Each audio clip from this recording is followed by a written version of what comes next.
My family let my sibling move into my house without asking. Apparently, my success means my boundaries don't matter.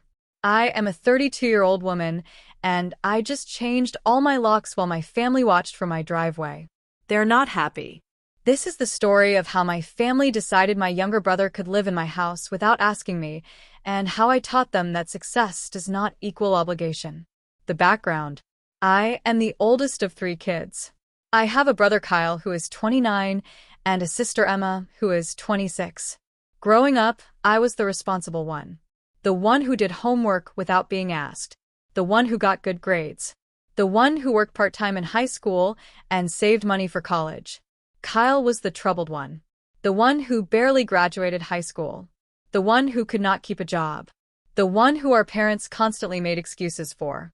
Emma was the baby. The one who could do no wrong. The one who got attention just for existing.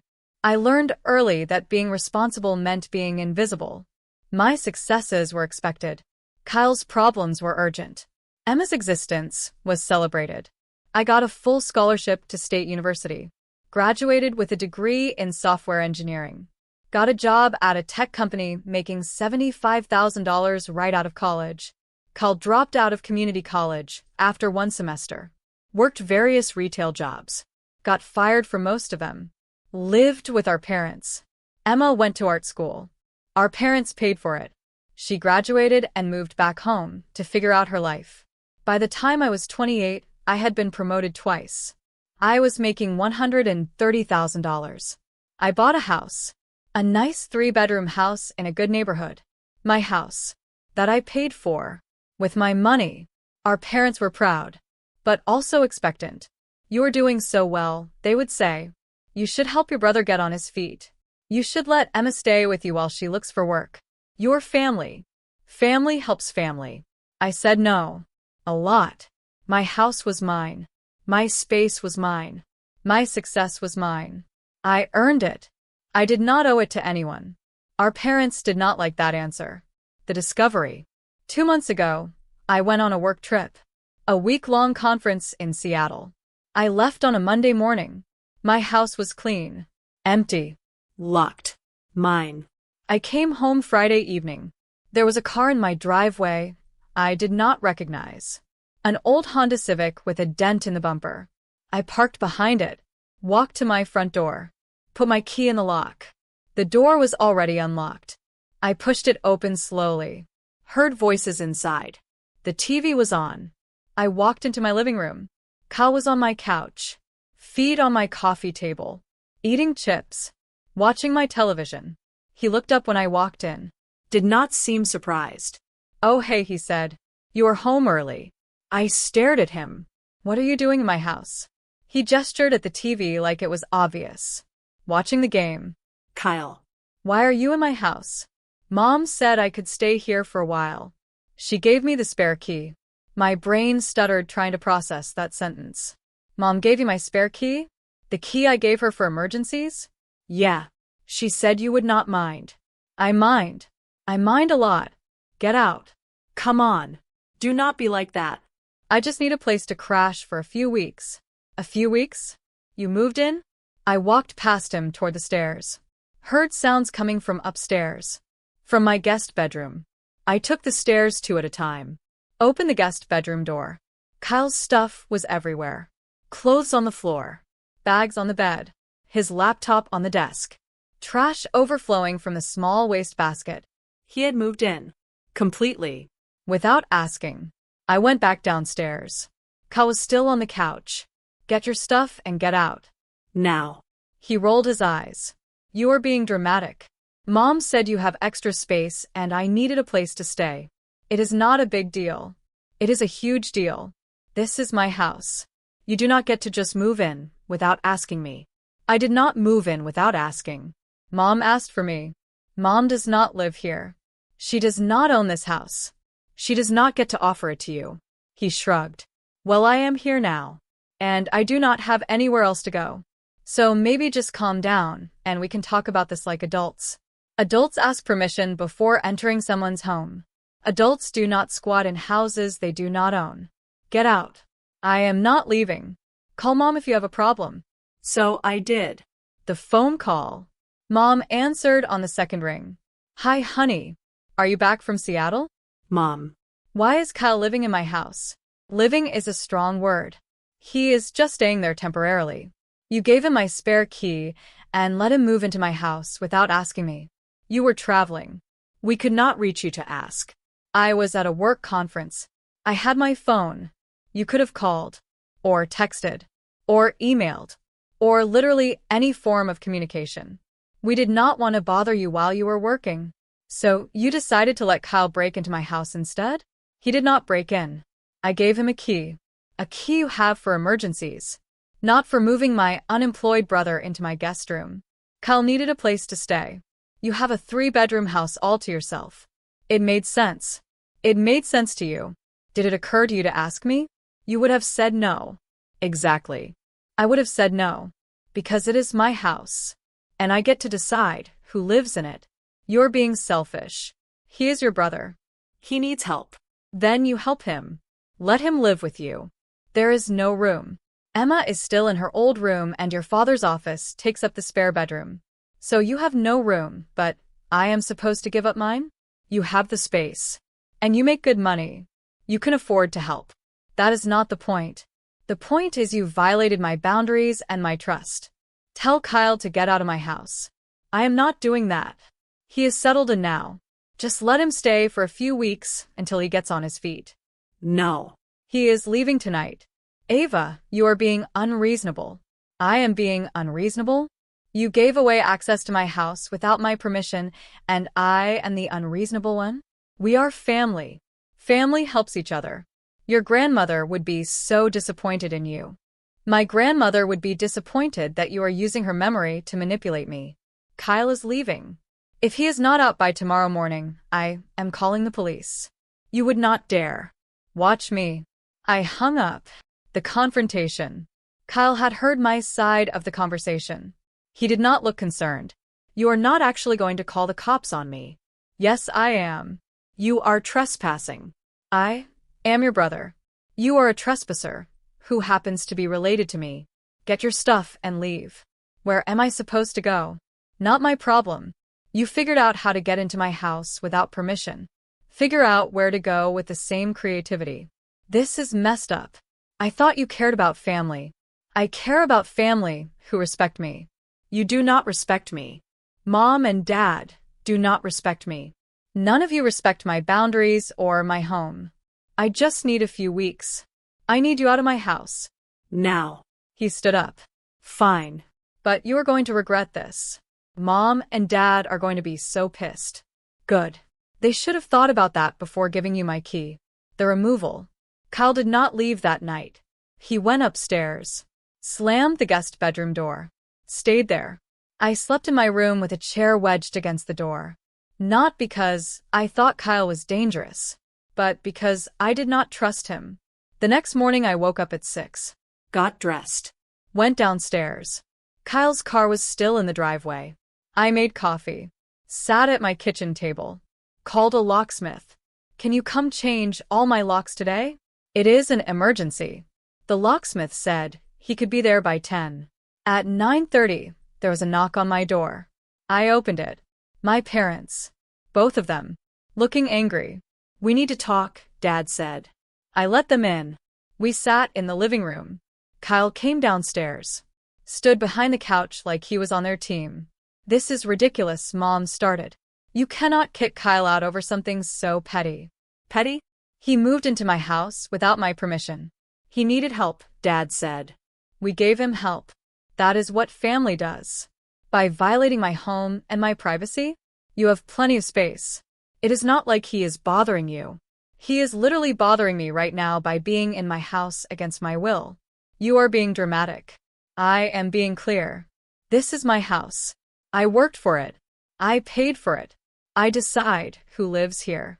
And Kyle does not. Mom looked at Kyle, then back at me. He has nowhere to go. He has your house. He can go there. We told you. There is no room. Then he can get his own apartment. Or find a friend to stay with. Or live in his car. I do not care. But he is not staying here. You're being cruel, Dad said. I am being boundaried. There is a difference. Kyle spoke up. I told you she would be like this. She does not care about anyone but herself.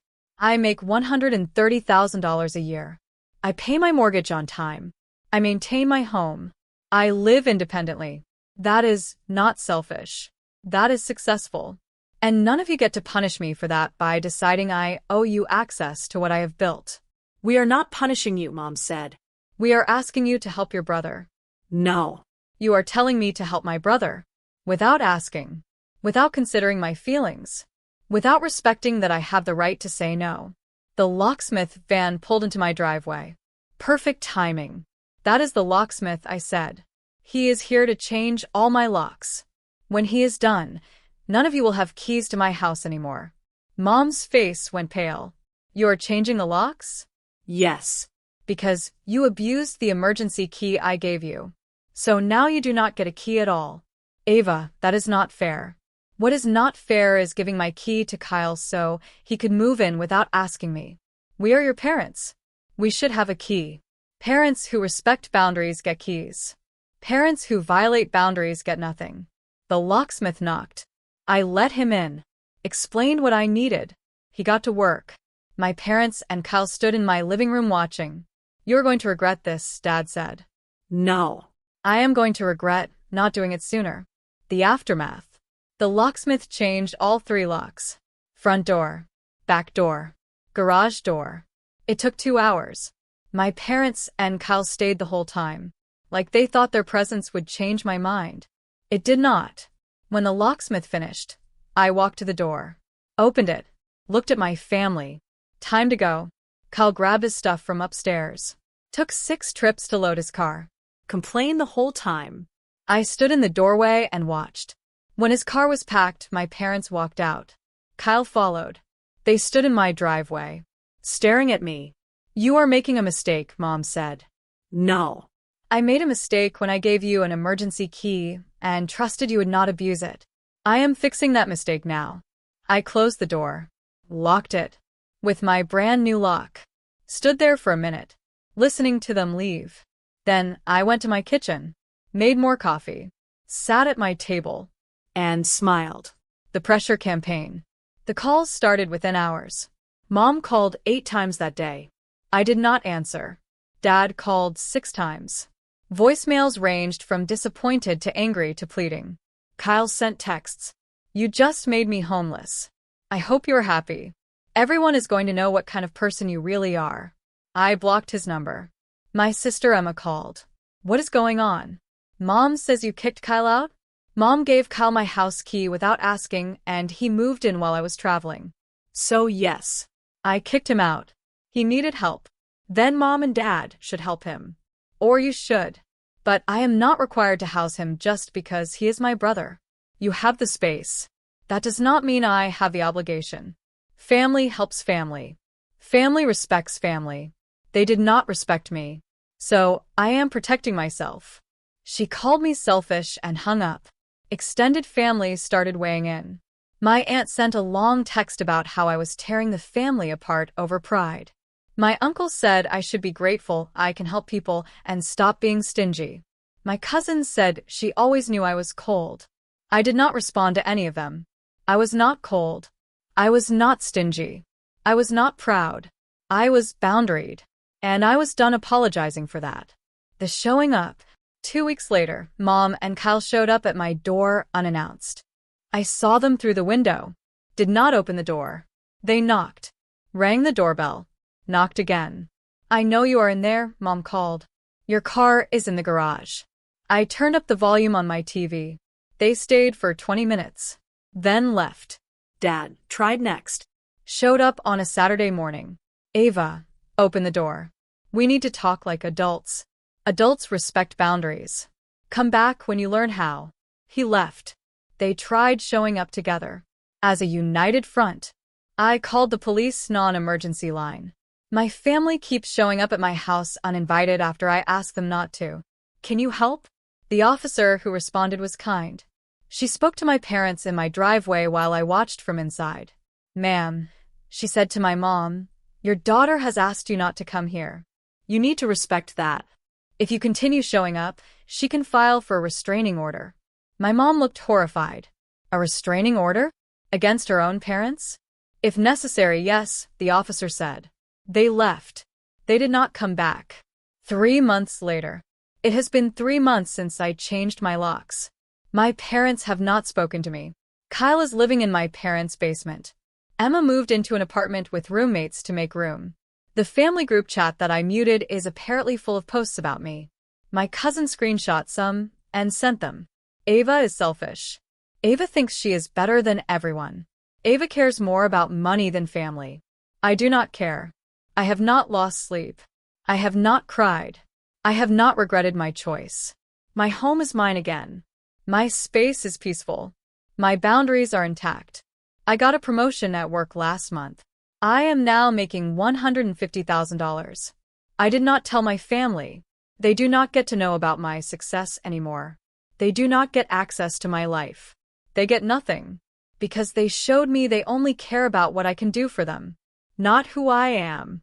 The apology that was not an apology. Last week, Mom sent an email. Subject line, "Can we talk?" The email was 6 paragraphs long.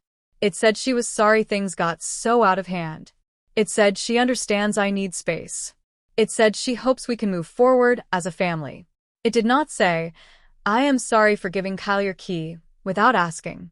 It did not say, "I am sorry for violating your boundaries."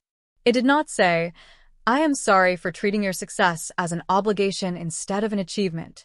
It did not say, "I was wrong." It just said she wanted to move forward. Moving forward requires acknowledging what happened. She could not even do that. I did not respond. The real family. I spent Thanksgiving with friends this year. Marcus hosted. He has a small apartment, but a huge heart. 8 of us crowded around his dining table eating potluck dishes and telling stories. No one asked me for money. No one expected me to fix their problems. No one treated my success as their entitlement. They just enjoyed my company. That is what family should feel like. At one point, Marcus raised his glass. "To found family," he said. "The people we choose who choose us back." We all clinked glasses. I looked around the table. These people knew me, valued me, respected me, not because I had a house they could use or money they could borrow, just because I was me. That is worth more than any blood relation. What I learned that boundaries are not mean. They are necessary. I learned that success does not create obligation. It creates options. And one of those options is saying no. I learned that family who only value what you can provide for them are not really family. They are users with DNA connections. I learned that real love respects boundaries. Real love does not demand access.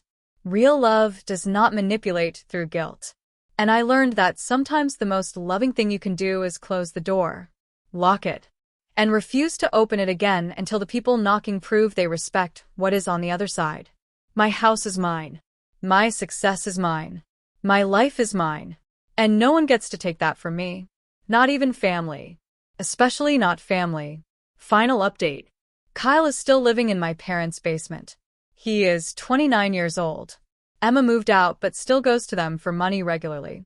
My parents have not apologized. I have not softened my boundaries. And I am okay with that. More than okay. I am thriving. I started dating someone who respects my independence. I am planning a trip to Japan that I can afford because I am not supporting grown adults who refuse to support themselves. I am living my life. The life I worked for. The life I earned. The life that is mine. My family let my sibling move into my house without asking. They thought my success meant my boundaries did not matter. I taught them otherwise. With new locks. And 0 regrets. For everyone asking. People keep asking questions. Here are the answers. Do you miss your family? I miss the family I thought I had. The one that would respect me. But that family never existed. So I am not missing anything real. Will you ever reconcile? If they genuinely apologize. If they acknowledge what they did wrong. If they show through years of changed behavior that they respect me. Maybe then. But I am not waiting for it. Do you feel guilty? No. I feel peaceful.